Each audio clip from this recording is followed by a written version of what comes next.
छौरी गोरखी के प्यार में।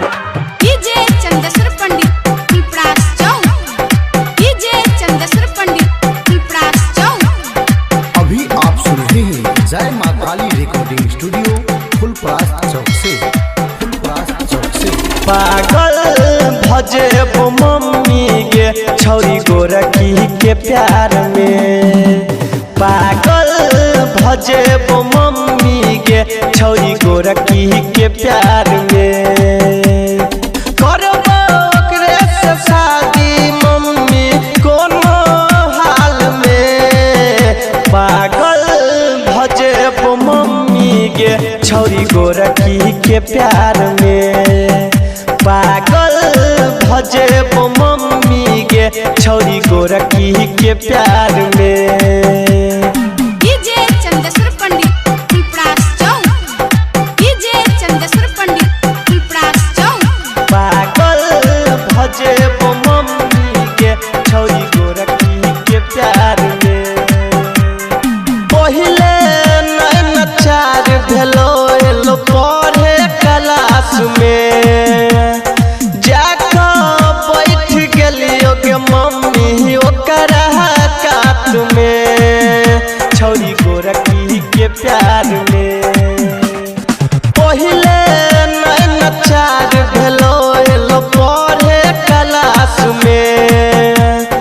जाके बैठ गेलियो के मम्मी ओकरा कात में। हाँ ओकरा कात में।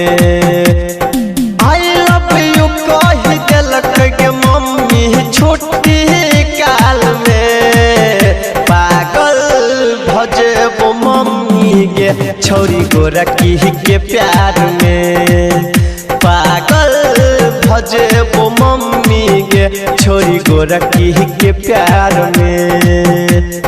डीजे चंदेश्वर पंडित फुलपरास चौक, डीजे चंदेश्वर पंडित फुलपरास चौक। पागल भजे वो मम्मी गे छौरी गोरखी के प्यार में।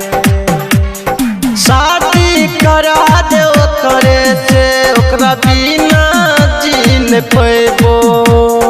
ओकरे खातिर मम्मी हम पागल बन जेबो छौरी गोरखी के प्यार में।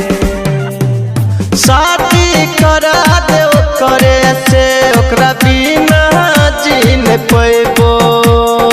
ओकरे खातिर मम्मी हम पागल बन जेबो, पागल बन जेबो।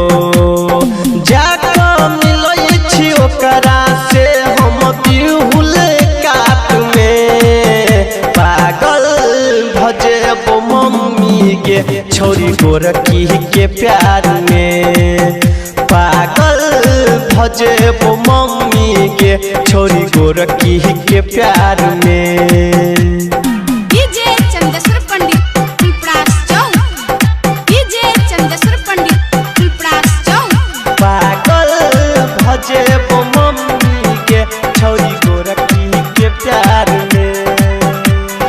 ओकरे साहेब खुश के मम्मी बन गेलो जान।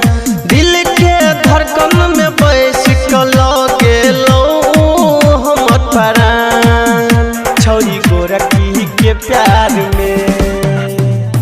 ओकरे साहेब खुश के मम्मी बन गेलो जान। दिल के धड़कन में बैस गेलो लगेलो प्राण लगेलो जान। बसवन गणेश चंदेश्वर को धल को हाथ। पागल भजे वो मम्मी गे छौरी रूपम के प्यार में। पागल भजे वो मम्मी गे छौरी कोयली के प्यार में।